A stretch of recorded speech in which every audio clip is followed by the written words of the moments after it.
December മാസത്തെ രണ്ടാമത്തെ CB പരിപാടിയെക്കുറിച്ചാണ് ഈ ഒരു വീഡിയോയിൽ പറയുന്നത്. രണ്ടാമത്തെ CB പരിപാടി സംഘടിപ്പിക്കേണ്ട തീയതി 29/12/2025 തിങ്കളാഴ്ചയാണ്.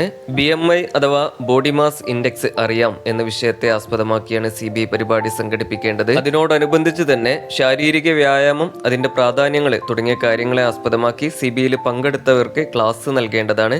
അപ്പോൾ ഇതുമായി ബന്ധപ്പെട്ട് വിശദമായിട്ടുള്ള നോട്ട് ഇതിന്റെ അവസാനത്തിൽ നൽകിയിട്ടുണ്ട്. ആ ഒരു നോട്ട് നിങ്ങൾക്ക് റെഫർ ചെയ്യാവുന്നതാണ്. കൂടാതെ CBയിൽ പങ്കെടുത്ത എല്ലാവരുടെയും ഉയരം, തൂക്കം എന്നിവ അളക്കേണ്ടതും അത് പ്രകാരമുള്ള BMI കണക്കാക്കി പട്ടിക തയ്യാറാക്കേണ്ടതുമാണ്. BMI എങ്ങനെയാണ് കണക്കാക്കുക എന്നതിനെ കുറിച്ച് വിശദമായിട്ട് മറ്റൊരു വീഡിയോയിൽ പറഞ്ഞിട്ടുണ്ട്. ആ ഒരു വീഡിയോയുടെ ലിങ്ക് ഇതിന്റെ അവസാനത്തിൽ നൽകിയിട്ടുണ്ട്. അതുപോലെ നമ്മൾ കണക്കാക്കിയിട്ടുള്ള BMIയുടെ വിവരങ്ങൾ ഗൂഗിൾ ഫോമിൽ കൂടെ രേഖപ്പെടുത്തേണ്ടതുണ്ട്.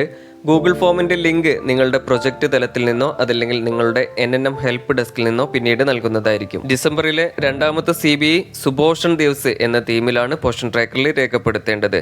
CB പരിപാടിയുടെ വിവരങ്ങൾ പോഷൻ ട്രാക്കറിൽ രേഖപ്പെടുത്തുന്നതിനായിട്ട് ഏറ്റവും താഴെ വലതുവശത്ത് കാണുന്ന മോർ എന്ന ഒരു ഓപ്ഷനിൽ ക്ലിക്ക് ചെയ്യുക. അപ്പോൾ ഇതേ രീതിയിൽ ഇവൻറ്റ്സ് എന്നൊരു ഓപ്ഷൻ കാണാൻ സാധിക്കും. മലയാളത്തിലാണെങ്കിൽ പരിപാടികൾ എന്നാണ് കാണാൻ സാധിക്കുക. അതിൽ ക്ലിക്ക് ചെയ്യുക. അപ്പോൾ ഇതേ രീതിയിൽ CB എന്നൊരു ഓപ്ഷൻ കാണാൻ സാധിക്കും. അതിൽ ക്ലിക്ക് ചെയ്യുക. അപ്പോൾ ഇതേ രീതിയിൽ CB എൻട്രി ചെയ്യുന്നതിനുള്ള ഫോം ഓപ്പൺ ആയിട്ട് വരും. അപ്പോൾ ഇവിടെ നമ്മൾ ഏറ്റവും പ്രധാനമായിട്ട് ശ്രദ്ധിക്കേണ്ടത് ഈ മാസത്തെ ഒന്നാമത്തെ CB പരിപാടിയുടെ വിവരങ്ങൾ നമ്മൾ പോഷൻ ട്രാക്കറിൽ രേഖപ്പെടുത്തിയിട്ടുണ്ടോ എന്നാണ്. അങ്ങനെ രേഖപ്പെടുത്തിയിട്ടുണ്ട് എങ്കിൽ ഒന്നാമത്തെ CBയുടെ തീയതിയും തീമും ഇതേ രീതിയിൽ നമുക്ക് ഇവിടെ കാണാൻ സാധിക്കും. ഇനി അഥവാ നമ്മൾ ഒന്നാമത്തെ CB രേഖപ്പെടുത്തിയിട്ടില്ല എങ്കിൽ നമുക്ക് ഈ ഒരു തീയതിയോ തീമോ ഇവിടെ ഇതേ രീതിയിൽ കാണാൻ സാധിക്കില്ല. പകരം നോ ഇവന്റ് ആഡഡ് എന്നായിരിക്കും കാണാൻ സാധിക്കുക. അപ്പോൾ ഇത്തരത്തിൽ നോ ഇവന്റ് ആഡഡ് എന്നാണ് കാണുന്നത് എങ്കിൽ നമ്മൾ മനസ്സിലാക്കേണ്ടത് നമ്മൾ ഒന്നാമത്തെ CB രേഖപ്പെടുത്തിയിട്ടില്ല എന്നാണ്. അപ്പോൾ നമ്മൾ ഉടനെ തന്നെ ഒന്നാമത്തെ CB രേഖപ്പെടുത്തേണ്ടതാണ്. അതിനുശേഷം മാത്രം രണ്ടാമത്തെ CB രേഖപ്പെടുത്താൻ പ്രത്യേകം ശ്രദ്ധിക്കുക. അതോടൊപ്പം തന്നെ നിങ്ങളൊരു കാര്യം പ്രത്യേകം ശ്രദ്ധിക്കേണ്ടത് നമുക്ക് ഒരു ദിവസം ഒരു CB മാത്രമേ രേഖപ്പെടുത്താൻ സാധിക്കുകയുള്ളൂ. കൂടാതെ നമ്മൾ രണ്ടാമത്തെ CB രേഖപ്പെടുത്തി കഴിഞ്ഞാൽ പിന്നീട് നമുക്ക് ഒന്നാമത്തെ CB രേഖപ്പെടുത്താനും സാധിക്കില്ല. അപ്പോൾ അതുകൊണ്ട് തന്നെ നമ്മൾ ഒന്നാമത്തെ CB രേഖപ്പെടുത്തിയിട്ടുണ്ടോ എന്ന കാര്യം ഉറപ്പുവരുത്തുക. അതിനുശേഷം മാത്രം രണ്ടാമത്തെ CB രേഖപ്പെടുത്തുക. രണ്ടാമത്തെ CB രേഖപ്പെടുത്തുന്നതിനായിട്ട് ഈ ഒരു ഫോമിന്റെ ഏറ്റവും താഴെ കാണുന്ന നീല നിറത്തിലുള്ള ഈ ഒരു പ്ലസ് ചിഹ്നത്തിൽ ക്ലിക്ക് ചെയ്യുക. അപ്പോൾ ഇതേ രീതിയിൽ മറ്റൊരു പേജ് ഓപ്പൺ ആയിട്ട് വരും. അതിൽ ഈ ഒരു ഡേറ്റ് എന്നതിന്റെ വലതുവശത്ത് കാണുന്ന കലണ്ടറിന്റെ ചിഹ്നത്തിൽ ക്ലിക്ക് ചെയ്ത് CB പരിപാടിയുടെ ഡേറ്റ് കൃത്യമായിട്ട് സെലക്ട് ചെയ്യുക. അതിനുശേഷം തൊട്ടു താഴെ കാണുന്ന സെലക്ട് തീം എന്ന ഒരു ഓപ്ഷനിൽ ക്ലിക്ക് ചെയ്യുക. അപ്പോൾ ഇതേ രീതിയിൽ തീമുകളുടെ ലിസ്റ്റ് നമുക്ക് കാണാൻ സാധിക്കും. അതിൽ നിന്നും സുപോഷൻ ദിവസ് എന്ന തീം കൃത്യമായിട്ട് സെലക്ട് ചെയ്യുക. അപ്പോൾ നമ്മൾ സെലക്ട് ചെയ്തിട്ടുള്ള തീയതിയും തീമും ഇതേ രീതിയിൽ കാണാൻ സാധിക്കും. അത് രണ്ടും കറക്റ്റ് ആണ് എന്ന് ഉറപ്പുവരുത്തിയതിനു ശേഷം ഈ ഒരു ഫോമിന്റെ ഏറ്റവും താഴെ കാണുന്ന സബ്മിറ്റ് എന്ന ബട്ടണിൽ ക്ലിക്ക് ചെയ്യുക. ഫോം സബ്മിറ്റ് ചെയ്ത് കഴിഞ്ഞാൽ ഈ മാസത്തെ രണ്ട് CB പരിപാടിയുടെയും തീയതിയും തീമും ഇതേ രീതിയിൽ കാണാൻ സാധിക്കും. ഏറ്റവും മുകളിലായിട്ട് ഒന്നാമത്തെ CB പരിപാടിയുടെ തീയതിയും തീമാണ് കാണാൻ സാധിക്കുക. തൊട്ടു താഴെയായിട്ട് നമ്മളിപ്പോൾ രേഖപ്പെടുത്തിയിട്ടുള്ള രണ്ടാമത്തെ CB പരിപാടിയുടെ തീയതിയും തീമും ഇതേ രീതിയിൽ കാണാൻ സാധിക്കുന്നതാണ്. അതോടൊപ്പം തന്നെ നിങ്ങളൊരു കാര്യം പ്രത്യേകം അറിഞ്ഞിരിക്കേണ്ടത് നമ്മളിപ്പോൾ രേഖപ്പെടുത്തിയിട്ടുള്ള രണ്ടാമത്തെ CB പരിപാടിയുടെ തീയതിയിലോ തീമിലോ എന്തെങ്കിലും തരത്തിൽ തെറ്റുപറ്റിയിട്ടുണ്ടെങ്കിൽ നമുക്കത് ഇന്നേ ദിവസം എഡിറ്റ് ചെയ്യാൻ സാധിക്കുന്നതാണ്. അതിനായിട്ട് ഇവിടെ വലതുവശത്ത് കാണുന്ന ഈ ഒരു പെൻസിലിന്റെ ചിഹ്നത്തിൽ ക്ലിക്ക് ചെയ്ത് നമുക്കത് എഡിറ്റ് ചെയ്യാൻ സാധിക്കുന്നതാണ്. അപ്പോൾ ഇവിടെ ഒരു കാര്യം ശ്രദ്ധിക്കേണ്ടത് നമുക്കത് ഇന്ന് മാത്രമേ എഡിറ്റ് ചെയ്യാൻ സാധിക്കുകയുള്ളൂ. തൊട്ടടുത്ത ദിവസം മുതൽ നമുക്ക് ഈ ഒരു പെൻസിലിന്റെ ചിഹ്നം ഇവിടെ കാണുകയില്ല. നമുക്ക് ഈ ഒരു ഓപ്ഷൻ എഡിറ്റ് ചെയ്യാനും സാധിക്കുകയില്ല. അപ്പോൾ ഈ രീതിയിലാണ് CB പരിപാടിയുടെ വിവരങ്ങൾ പോഷൻ ട്രാക്കറിൽ രേഖപ്പെടുത്തേണ്ടത്. കൂടാതെ CB പരിപാടിയായിട്ട് ബന്ധപ്പെട്ടിട്ടുള്ള വിശദമായിട്ടുള്ള നോട്ട് തുടർന്ന് നിങ്ങൾക്ക് കാണാവുന്നതാണ്. ശാരീരിക വ്യായാമം. ശാരീരികക്ഷമതയും പൂർണ്ണാരോഗ്യവും വച്ചുപുലർത്താനായി ചെയ്യുന്ന കായികാഭ്യാസങ്ങളാണ് വ്യായാമം. ആംഗലേയത്തിൽ എക്സർസൈസ് എന്ന് പറയുന്നു. കായിക രംഗത്തെ മികവിനായി, പേശികൾ ബലപ്പെടുത്തുന്നതിനായി, ശരീരഭാരം കൂട്ടുകയോ കുറക്കുകയോ ചെയ്യുന്നതിനായി, ജീവിതശൈലി രോഗങ്ങളെ നിയന്ത്രിക്കുന്നതിനായി, യുവത്വം നിലനിർത്താനായി, ഊർജ്ജസ്വലതക്കായി, മാനസികമായ ഉല്ലാസവും ആരോഗ്യവും നിലനിർത്തുന്നതിനായി, ചിലപ്പോൾ ലൈംഗികവും പ്രത്യുൽപാദനപരവുമായ ആരോഗ്യം മെച്ചപ്പെടുത്താനായി എന്നിങ്ങനെ പല ലക്ഷ്യങ്ങൾക്കായി വ്യായാമം ചെയ്യുന്നവരുണ്ട്. വ്യായാമവും രോഗപ്രതിരോധവും. മുതിർന്നവർ ദിവസേന കുറഞ്ഞത് 30 മിനിറ്റ് നേരവും കുട്ടികൾ 1 മണിക്കൂറും വ്യായാമം ചെയ്യേണ്ടത് അത്യാവശ്യമാണ് എന്ന് ലോകാരോഗ്യ സംഘടന പറയുന്നു. പതിവായി വ്യായാമം ചെയ്യുന്നത് രോഗപ്രതിരോധ വ്യവസ്ഥയുടെ ശക്തി വർദ്ധിപ്പിക്കുന്നതിനും രക്തയോട്ടം മെച്ചപ്പെടുത്താനും കാൻസർ, ഹൃദ്രോഗം, ഹൃദയധമനി രോഗം, പ്രമേഹം, പക്ഷാഘാതം, ഫാറ്റി ലിവർ, PCOS, വിഷാദരോഗം, ലിംഗ ഉദ്ധാരണക്കുറവ്, ലൈംഗിക പ്രശ്നങ്ങൾ തുടങ്ങിയ രോഗങ്ങളിൽ നിന്നു പോലും രക്ഷ നേടുന്നതിനും അവയെ പ്രതിരോധിക്കുന്നതിനും സഹായിക്കുന്നു. വ്യായാമത്തിന്റെ ഗുണം മിക്കവാറും എല്ലാ അവയവങ്ങൾക്കും ലഭിക്കുന്നു. ശരീരത്തിലെത്തുന്ന അമിതമായ കൊഴുപ്പ്, ഉപ്പ്, ഊർജ്ജം അഥവാ പഞ്ചസാര, രക്താതി സമ്മർദ്ദം എന്നിവയെ നിയന്ത്രിക്കുവാനും രക്തയോട്ടം മെച്ചപ്പെടുത്തുവാനും ഏറെ ഫലപ്രദമാണ് വ്യായാമം. ഹൃദയം, തലച്ചോർ എന്നിവയുടെ ശരിയായ പ്രവർത്തനത്തിന്റെ വ്യായാമം ഒഴിച്ചുകൂടാനാവാത്തതാണ്. സ്തനം, പ്രോസ്ട്രേറ്റ്, വൻകുടൽ, ശ്വാസകോശം, കരൾ തുടങ്ങിയവയെ ബാധിക്കുന്ന കാൻസർ രോഗത്തെ പോലും വ്യായാമം തടയുന്നതായി പഠനങ്ങളുണ്ട്. വ്യായാമവും മാനസികാരോഗ്യവും. വ്യായാമം മാനസികാരോഗ്യം വർദ്ധിപ്പിക്കുന്നതിനോടൊപ്പം സന്തോഷവാനായിരിക്കാനും സഹായിക്കുന്നു. വ്യായാമം ചെയ്യുമ്പോൾ സന്തോഷകരമായ ഹോർമോണുകളുടെ ഉത്പാദനം വർദ്ധിക്കുന്നു. ഒപ്പം മികച്ച ശാരീരികക്ഷമത പ്രദാനം ചെയ്യുകയും കാര്യങ്ങളെ നല്ല രീതിയിൽ നോക്കിക്കാണുവാനും നല്ല ഉറക്കം ലഭിക്കാനും സഹായിക്കുന്നു. ആരോഗ്യമുള്ള ശരീരത്തിലെ ആരോഗ്യമുള്ള മനസ്സുമുള്ളൂ എന്ന ചൊല്ല് കേട്ടിട്ടില്ലേ? ചെറുപ്പകാലങ്ങളിലെ വിഷാദരോഗം ഒരു ആഗോള പ്രതിഭാസമായി വളർന്നുവരികയാണ്.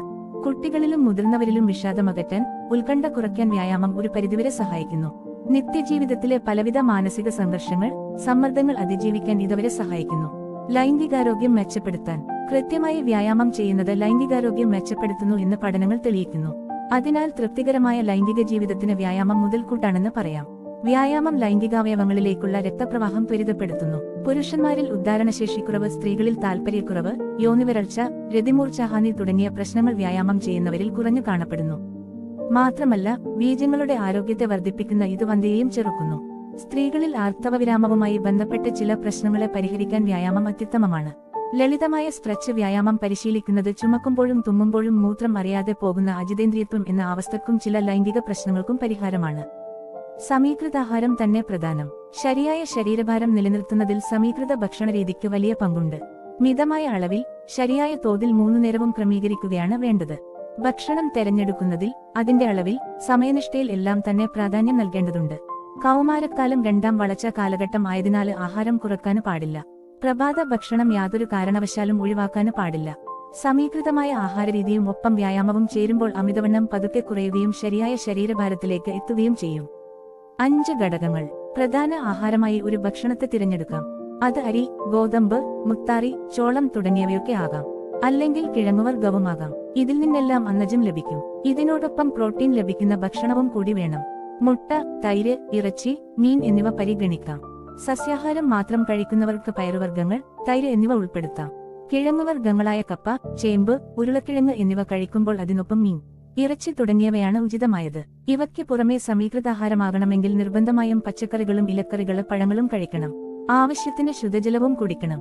അന്നജം അടങ്ങിയ പ്രധാന ആഹാരം, പ്രോട്ടീൻ അടങ്ങിയ ഭക്ഷണം, പഴങ്ങൾ, പച്ചക്കറികൾ, കുടിക്കാൻ ശുദ്ധജലം എന്നീ 5 ഘടകങ്ങളും ആവശ്യമായ തോതിൽ ഒരുമിച്ച് 3 നേരവും കഴിക്കുന്നവർക്ക് മാത്രമേ സമീകൃതാഹാരം ലഭിക്കുന്നുള്ളൂ. ഭക്ഷണരീതിയിൽ വന്ന മാറ്റങ്ങൾ. സമീകൃതാഹാരത്തെക്കുറിച്ച് ചർച്ച ചെയ്യുമ്പോൾ നമ്മുടെ നാടൻ സദ്യയെക്കുറിച്ച് പറയേണ്ടതുണ്ട്. സദ്യയിൽ സമീകൃതാഹാരത്തിന്റെ എല്ലാ ഘടകങ്ങളും ഉണ്ടായിരുന്നു.